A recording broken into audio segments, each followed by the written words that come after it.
Hi గారు, welcome to our channel. ప్రస్తుతం మనతో పాటు దామో బాలాజీ గారు సీనియర్ జర్నలిస్ట్ ఉన్నారు. వారితో ఒకసారి మాట్లాడదాం. నమస్కారం సార్. నమస్తే. సార్, బీహార్‌లో కేంద్ర మంత్రి మనవరాల్ని చంపేశారు. అది కూడా గన్‌తో కాల్చేసి చంపేశారని చెప్పేసి కూడా వార్తలు వస్తున్నాయి సార్. మరి అసలు ఎందుకు చంపారు? ఎవరు చంపారు? బీహార్‌లో గన్ కల్చర్ గురించి ప్రత్యేకంగా చెప్పాల్సిన పని లేదు. ఎప్పటి నుంచో ఉందని కూడా చెప్తున్నారు. మరి దీని గురించి ఏం చెప్తారు సార్? మనకి ఇక్కడ ఎక్కడ గన్స్ దొరికినా అది దాని మూలాలు బీహార్‌లో ఉంటాయి. బీహార్ గన్ కల్చర్‌కి వెరీ పాపులర్. దాని తర్వాత చెప్తాను నేను. ఇప్పుడు ఏం జరిగిందనేది ముందు చూద్దాం. కేంద్ర మంత్రి ఈయనొచ్చి ఎంఎస్ఎంఈ అంటారు. ఎంఎస్ఎంఈ అంటే micro, small and medium enterprises అని ఒక శాఖ ఉంటది. సూక్ష్మ, స్థూల పరిశ్రమలు అనమాట. ఈ పరిశ్రమల శాఖ మంత్రి ఈయన జతిన్ రామ్ మాంఘీ ఈయన పేరు. ఈయన గతంలో బీహార్ ముఖ్యమంత్రిగా కూడా పనిచేశారు. సో వీళ్ళ మనవరాల్ని గన్‌తో కాల్చి చంపేశారు బీహార్‌లో. బీహార్‌లో ఎక్కడంటే టిట్వా విలేజీ, అట్రీ బ్లాకు, గయా జిల్లా. ఈయన కూడా గయా నియోజకవర్గం నుంచి ఎన్నికవుతారంటారనమాట. ఈయన వాళ్ళ సొంత నియోజకవర్గం గయా అనమాట బీహార్‌లో. సో వీళ్ళ మనవరాలి పేరు సుష్మాదేవి. ఆమెకు 32 ఏళ్ళ వయసు. ఆమెకి 2 పిల్లలున్నారు. వీళ్ళ హస్బెండ్ పేరు రమేష్ సింగ్. ఇతనే ఆమెను చంపేశాడు. అంటే భర్తే భార్యని గన్‌తో కాల్చేశాడు. ఆ గన్ కూడా ఏం గన్ అంటే కంట్రీ మేడ్ గన్ను. అంటే బీహార్‌లో కంట్రీ మేడ్ గన్స్ అనేవి ఈజీగా దొరుకుతాయి. మామూలుగా వాటిని తపంచా అంటారు. షార్ట్ బోర్ 12 బోర్ తుపాకీ అంటారు వాటిని. షార్ట్‌గా ఎంత ఉంటది. సో దీన్ని తపంచా అని కూడా పిలుస్తారు. అక్కడేమో కట్టాస్ అని కూడా అంటుంటారనమాట బీహార్‌లో. ఇలాంటి గన్‌తో కాల్చేశాడు. కాల్చేసి పరారైపోయాడు. సో ఇతను ఎందుకు ఆమెను కాల్చేశాడు అనుకున్నప్పుడు, అప్పుడు ఇతను కాల్చినప్పుడు పిల్లలు ఉన్నారు ఇంట్లో. వాళ్ళ అక్క పూనం కుమారి కూడా ఉన్నింది. ఆమె కొన్ని డీటెయిల్స్ చెప్పింది. వీళ్ళిద్దరిది యాక్చువల్‌గా 14 ఏళ్ళకి ముందు పెళ్ళయింది. వీళ్ళిద్దరు లవ్ మ్యారేజ్, వీళ్ళది ఇంటర్ కాస్ట్ మ్యారేజ్. అయితే ఆ తర్వాత పిల్లలు పుట్టిన తర్వాత వీళ్ళిద్దరి మధ్య గొడవలు మొదలైనాయి. ఒకటేందంటే ఇతను ట్రక్ డ్రైవర్‌గా పనిచేస్తున్నాడు. ఈ అమ్మాయి ఏమో విలేజ్ డెవలప్మెంట్ వర్కర్ అనమాట. వికాస్ మిత్ర అంటారు. వికాస్ మిత్ర అంటే ఇక్కడ బీహార్‌లో నితీష్ కుమార్ ప్రభుత్వం ఉన్నప్పుడు మహాదళిత్ వికాస్ మిషన్ అని ఒకటి పెట్టారు. మహాదళిత్ అంటే 20 రకాల ఎస్సీల కులాలకు కలిపి మహాదళితులు అనే ఒక పేరు పెట్టి, ఆ పేరుకి ఒక కమిషన్ పెట్టి, ఆ కమిషన్ తరపున ఉద్యోగాలు, ఫండ్స్ ఇవ్వడం అనేది నితీష్ కుమార్ ప్రభుత్వంలో జరిగింది. సో ఈ నేపథ్యంలో ఈమె కూడా దళిత్ అనమాట.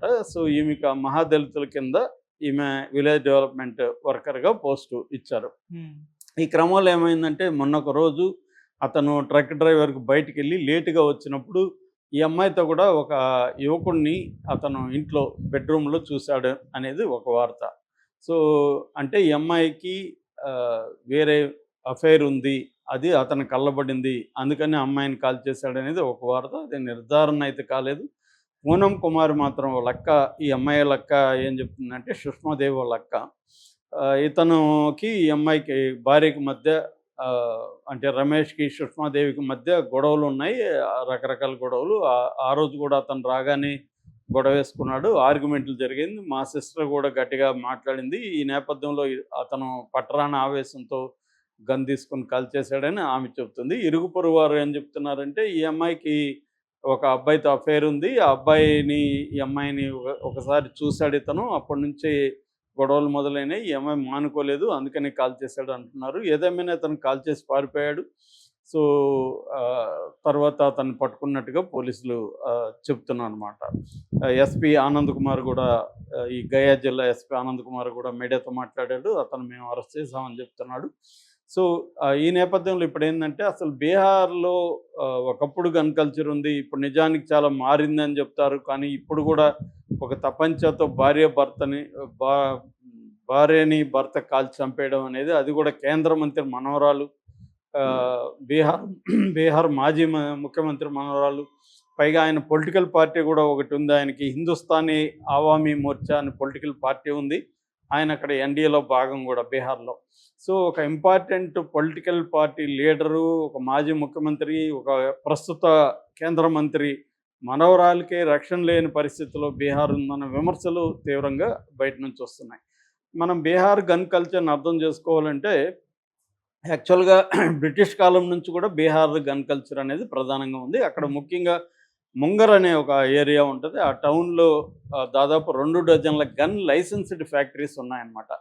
సో ఎందుకంటే అప్పట్లో బ్రిటిష్ వాళ్ళు మిలిటరీ వెపన్స్ తయారీకి బీహార్ను కూడా వాడుకున్నారు. బీహార్లో ఐరన్ ఓర్ కూడా బాగా ఎక్కువ ఉంటుంది. మనకు మగధ సామ్రాజ్యం ఫస్ట్ అక్కడే రావడానికి కూడా కారణం ఏంటంటే ఆ ఏరియాలో ఇనుప గనులు ఎక్కువగా ఉండడం వల్ల భూమిని తవ్వడానికి నాగలికి కర్రు ఇనుప వాడడం, చెట్లు కొట్టడానికి కత్తులు గొడ్డళ్ళు వాడడం, ఇవన్నీ జరగడానికి ఆ ఇనుప ఖనిజం అనేది ప్రధాన కారణంగా.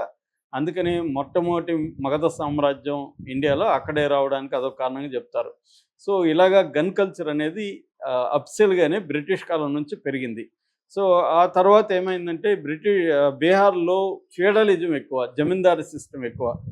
ముఖ్యంగా భూమిహారులు, రాజపుటులు, రాజపుత్రులు అంటాం మన తెలుగులో, రాజపుత్రులు, భూమిహారులు, బ్రాహ్మణులు, ఈ 3 రకాల అగ్రకుల భూస్వాములు అక్కడ బలంగా ఉంటారు. ఒకప్పుడు 1960s 70sలో పొలాల్లో తుపాకులు పెట్టుకొని కాపలా కాసే పరిస్థితి ఉందన్నమాట. ఎందుకంటే ప్రైవేట్ సైన్యాలు ఎక్కువ. అక్కడ సవర్ణ సేన, సువర్ణ లిబరేషన్ ఫ్రంటు, భూమిహార సేన, బ్రహ్మర్షి సేన, సన్లైట్ సేన, కుయర్ సేన, ఇలాంటి ప్రైవేట్ ఆర్మీలు ఉండేవి ఎవరికి, భూస్వాములకి. వీళ్ళు వందలాది మంది గన్స్ పట్టుకొని ఉండేవాళ్ళు. దళితులు వీళ్ళ కింద పనిచేసేవాళ్ళు. మెల్లమెల్లగా దళితుల్లో చైతన్యం రావడం మొదలుపెట్టింది. అక్కడ మావోయిస్ట్ కమ్యూనిటీ సెంటర్ అనే ఒక పొలిటికల్ నక్సలైట్ పార్టీ బయలుదేరింది. అట్లాగే సిపిఐ-ఎంఎల్ లిబరేషన్ అనే ఇంకొక నక్సలైట్ పార్టీ బయలుదేరింది. ఈ 2 పార్టీలు ముఖ్యంగా ఎంసీసీ మావోయిస్ట్ కమ్యూనిటీ సెంటర్, అదే తర్వాత పీపుల్స్ వార్తో కలిసి సిపిఐ-ఎంఎల్ మావోయిస్ట్ అనే పార్టీగా ఏర్పడింది 2004లో. సో ఈ ఎంసీసీ అనేది అక్కడ రివర్స్లో వీళ్ళొక సైన్యాన్ని తయారు చేయడం మొదలుపెట్టారు దళితులతో. అలాగా ఘర్షణలు 70s 80s 90sలో వందలాది మంది చనిపోయారు. ఒక్క రణవీర సేన యాక్టివిటీస్లోనే 95 నుంచి 2000 వరకు 58 రకాల దాడులు దళితుల మీద జరిగితే 300 మంది దళితులు చనిపోయారు. లక్ష్మాపూర్ అనే ఒక ఊరిలో 97లో జరిగిన సంఘటనలో 58 మంది దళితులు చనిపోయారనమాట. ఆ స్థాయిలో ఇక్కడ అటాక్స్ ఉంటాయి. అంటే మనకు పొలాలకు పోతే గన్లు పట్టుకొని కాపలా కాస్తున్న ప్రైవేట్ సైన్యం కనబడేది. ఆ స్థాయిలో గన్ కల్చర్ అనేది అక్కడ ఉంటుంది.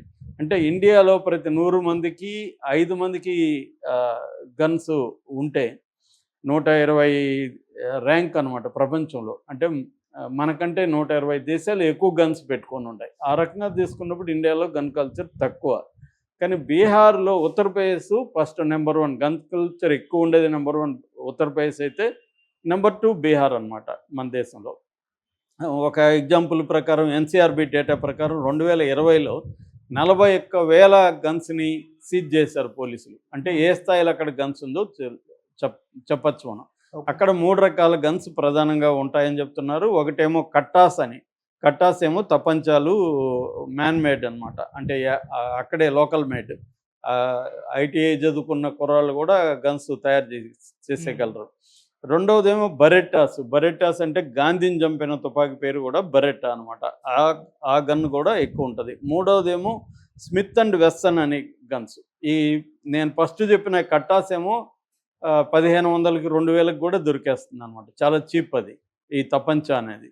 రెండవదేమో బరెట్టా కానీ లేకపోతే స్మిత్ అండ్ వెస్సన్ ఏమో 30,000 నుంచి 75,000 వరకు 1 lakh వరకు కూడా దొరుకుతాయి అన్నమాట.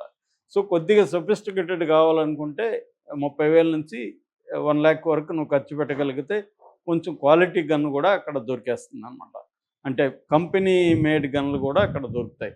సో జనరల్గా ఏం చేస్తారంటే మిలిటరీకి లైసెన్స్ ఇచ్చే ప్రైవేట్ ఆర్మ్స్ ఫ్యాక్టరీలు ఇక్కడ మంగర్ డిస్టిక్లో ఉన్నాయి కాబట్టి వీళ్ళు ఏం చేస్తారంటే ఆ లైసెన్స్ని ఉపయోగించుకొని మిలిటరీకి ఎంత కావాలో అంత కాకుండా ఎక్కువగా వీళ్ళు గన్స్ని తయారు చేస్తారు. ఈ గన్స్ని ఎక్కడికి ఒకసారి తయారు చేసినాక అమ్మాలి కదా, ఎవరికి అమ్ముతారు? మావోయిస్టులకి, ప్రైవేట్